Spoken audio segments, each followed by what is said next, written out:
palms as those gathered in Jerusalem that day did. We sing, Hosanna, Hosanna, Hosanna to the King of Kings. Blessed is he who comes in the name of the Lord.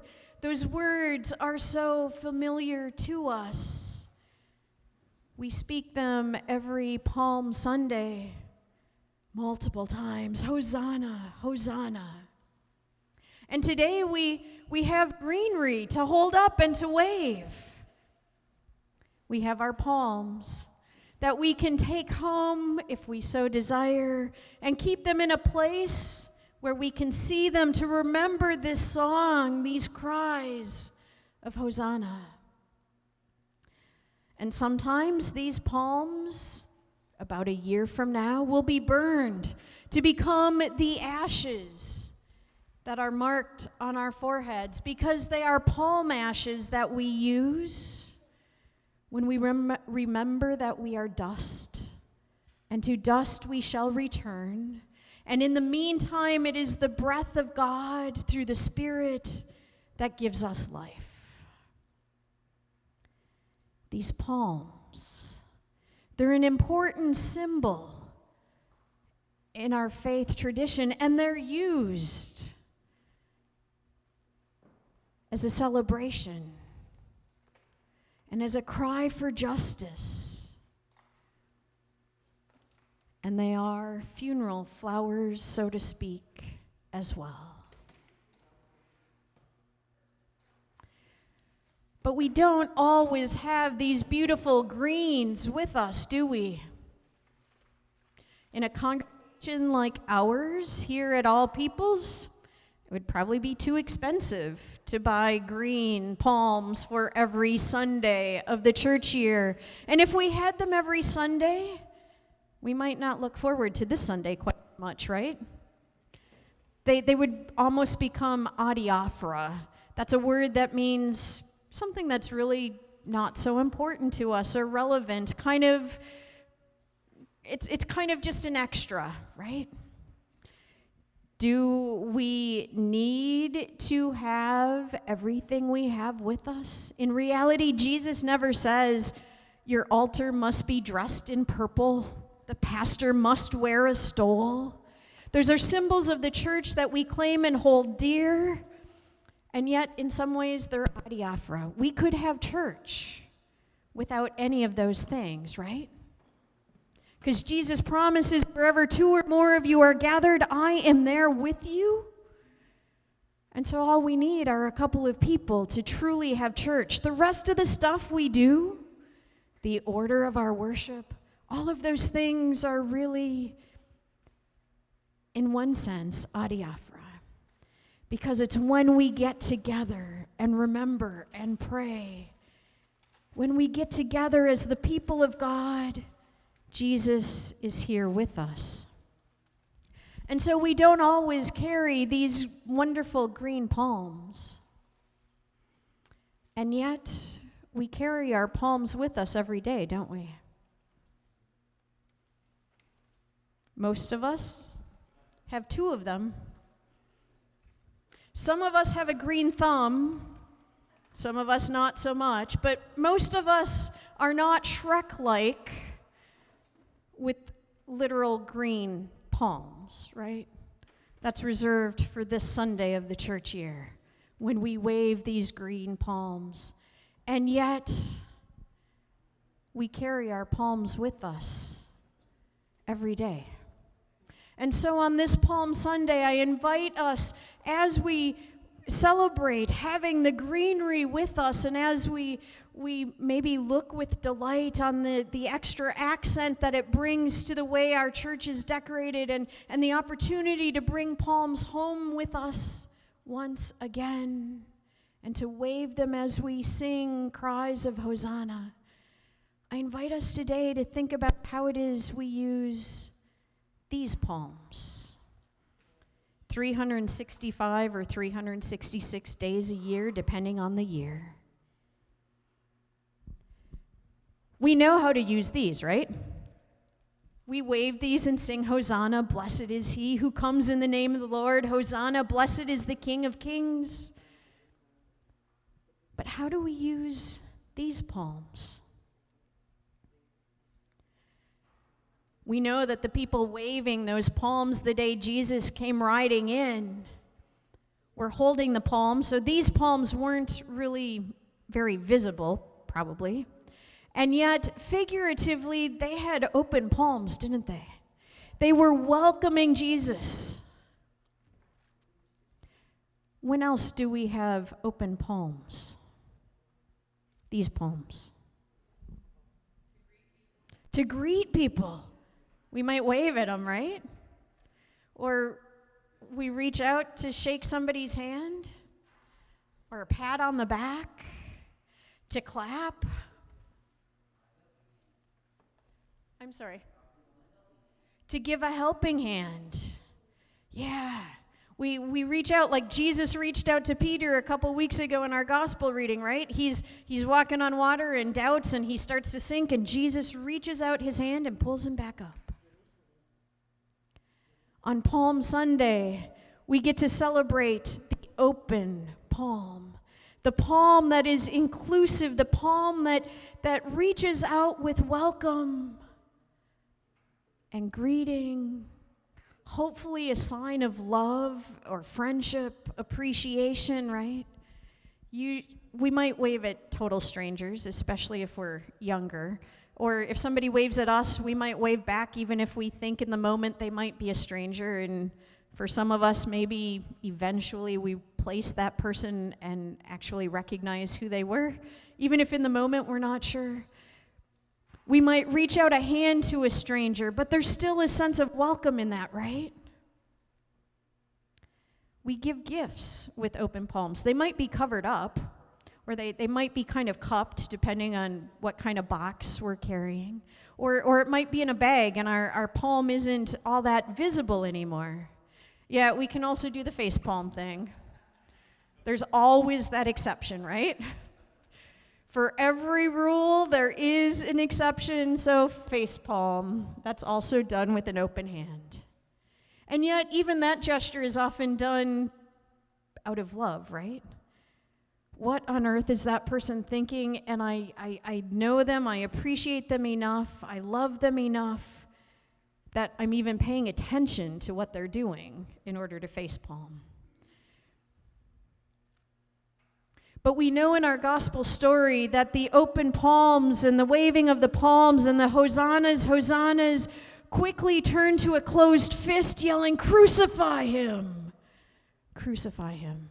And before that, on the night in which he was betrayed, even as every single disciple had an open palm to receive the bread and the wine that Jesus gave to them, on the night that Jesus was betrayed, on that night when Jesus said the words similar to the words of institution that we recite every Sunday when I am at the altar, or whatever pastor is at this altar, and the disciples received these gifts with an open palm. We know that shortly thereafter, one of the disciples, who happens to be named Judas, clenched that bag of coins, right? Yeah. But clenched, that open palm, receiving Jesus, was clenched, and all of a sudden it turned into that fist, and the following day, crowds yelled, "Crucify him, crucify him." How quickly it is, our open palms of congratulations, I'm proud of you, of welcome, of love, right? We usually don't hug somebody with fists. We usually hug somebody with open hands, right? Yeah. How quickly our open hands, even as we come to this table to receive the Lord's dinner, like these disciples, how quickly our open hands get closed up tight. Maybe it's greed, like with Judas. Maybe it's anger. Maybe it's white knuckling because the roads are bad like they were a couple days ago, although it didn't get quite as bad. For those of us who are used to driving in a bit of snow, right? But that white knuckling is a bit of fear, right? And when we have our fists, unless we're doing a fist bump. One of the exceptions to that rule, right? And maybe that was a preferred way during the height of the pandemic to offer an exchange of peace, or maybe it was an elbow or a toe tap or whatever. Usually we don't offer somebody a fist to say, hi, how you doing? Oh, by the way, I love you, right? A fist just doesn't say welcome the way an open palm does. Am I right? Yeah. And if any of you welcome other than maybe your peers with a fist, I'd like to hear those stories. I'd like to know about that, because that's a culture and a tradition that I'm not accustomed to. I know my 16-year-old would say, oh yeah, Mom, we do that kind of stuff all the time. There's a time and a place, perhaps, for that kind of greeting. So this week I invite you to think about how it is you use your palms. And if you take your green palm home with you, I hope when you look at it, you stop and think about how it is you have been using your palms, these palms, and how you will continue to.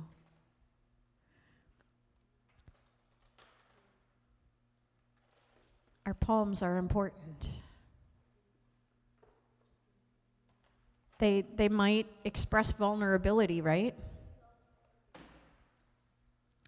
And sometimes that vulnerability is important, and sometimes there's more justice that needs to be done when our hands, especially if they're raised in the air. To the best of our knowledge, Jesus didn't necessarily fall to his knees with his hands in the air until they were brought to his back. And yet, at the same time, we know that same kind of action happened, right? Judas received the body and blood on that night Jesus was betrayed. When Jesus was offering himself, Judas received it with an open palm, and quickly it became a clenched hand around a bag of silver. And how did Jesus respond? In one of the accounts, one of the disciples took a sword and cut somebody else's ear off, right? One of the guards, or cut his ear. And what did Jesus say? Put that sword away. Loosen that grip. There's no open palm on a handle of a sword, is there? Right? And Jesus healed the ear, even of one who he knew was coming to collect him at that point. It was one of, essentially, the police, right? One of the guards who was coming to get him. One of the soldiers was coming to get him. Jesus said, no. Even in that situation, enter with open hands, open palms. We know that Peter goes on to betray him as well. I don't know that dude. No, I'm not a Galilean. That's not me. He may have put his hands up as an open palm, but that was more in defense, right? Like, not me. You got the wrong dude. No. There's a doppelganger that you saw in the crowd that was with those other folk. It wasn't me, right? And how does Jesus respond? Jesus goes to the cross with widespread open hands. Palms out, wide open palms. And when one of the others being crucified said, "Forgive me," what does Jesus do? He couldn't necessarily raise his hand as in blessing, but his hand was already there, and said, "Truly, today you will be in paradise with me." Even from the cross, Jesus keeps his palms open. And then jumping ahead in this story, There is that moment on Easter Sunday when Mary and Salome go to the tomb. The women run to the tomb ahead of the disciples who were locked up with fear in the upper room because they weren't certain what was going to happen to them for being followers of this Jesus person. They were probably white-knuckling it, right, up in the upper room in fear. What's going to happen now? The women go to the tomb, and there is that moment when Jesus says, "Do not touch me." But maybe Jesus did it like this, right? "Do not touch me." There may have still been an open palm. We don't know. But we know that later Jesus appears to the disciples and says, even to Thomas, the one who doubts, "Touch my palm, touch my wounds. Know that it is me, the one who was crucified, who's now alive." Even through those darkest days, Jesus keeps his palms wide open to us. Even to the one who Jesus knew would betray him. When he held his hand out, Jesus gave him bread and wine, gave him the life-giving food that only Jesus can give. On the cross, "I forgive you." After resurrection, go ahead, touch. Thomas couldn't have touched a closed, right? It had to be an open palm. It had to be an open palm. So this Sunday, as we celebrate this Palm Sunday, and as we raise these palms, let us not forget that every other Sunday, and every weekday as well, any day that ends in the word D-A-Y, in the letters D-A-Y, you got yourself a couple of palms, and you get to choose how you use them. You can hole yourself up in an upper room someplace, or in a basement, or wherever it is you hole yourself up with closed fists and fear. You can go out into the streets and instead of welcoming people, be fist ready. But Jesus calls us to be like him, to serve others, to welcome, to be inclusive, to gather in those who need a place to call home. And we've got our palms to remind us that. Whatever color they happen to be, preferably not green, but whatever color they might be, Jesus invites us to follow him with open palms and to sing these songs of Hosanna, not just today on Palm Sunday, but every day. Hosanna to the King of Kings. Blessed be the Son of David, Jesus, our King. We have the opportunity in just a short while to come again, to surround this table with open palms. Because even now, Jesus invites us to receive him. Even now, Jesus' welcome is for us, all of us, whoever we might be, to come and receive Jesus with open palms, and then to go out in the world to serve with open palms, absolutely protecting ourselves when we need to, and that might best be if we're going to get punched with a couple of fists up over our face or whatever, right? But the majority of the time in our lives, we are able to go out with open palms. And perhaps especially if we are in that protective space, to be in prayer. But even with open palms, right?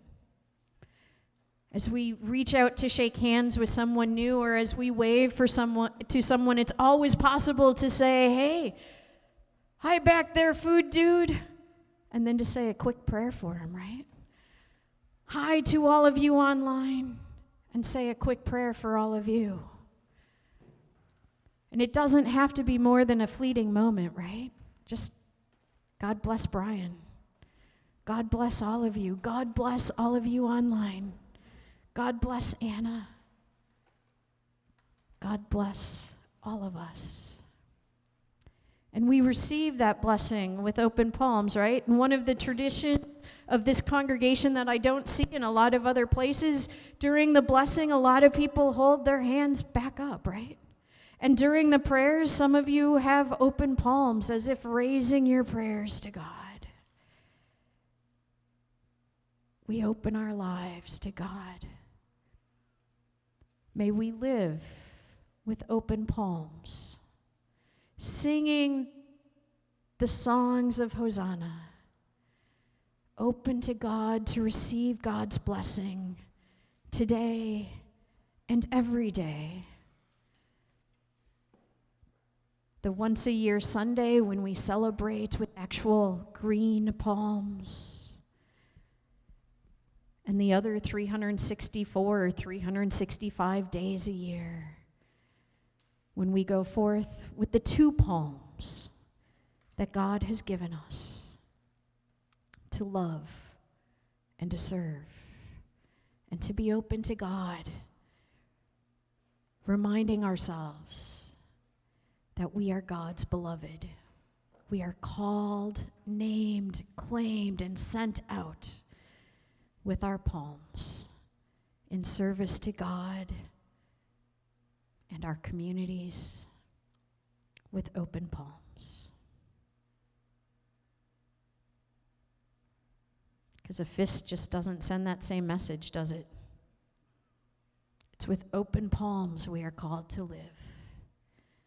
Hosanna, Hosanna, blessed be the King of Kings. Hosanna, Hosanna, praises to the Son of David. Hosanna. Amen.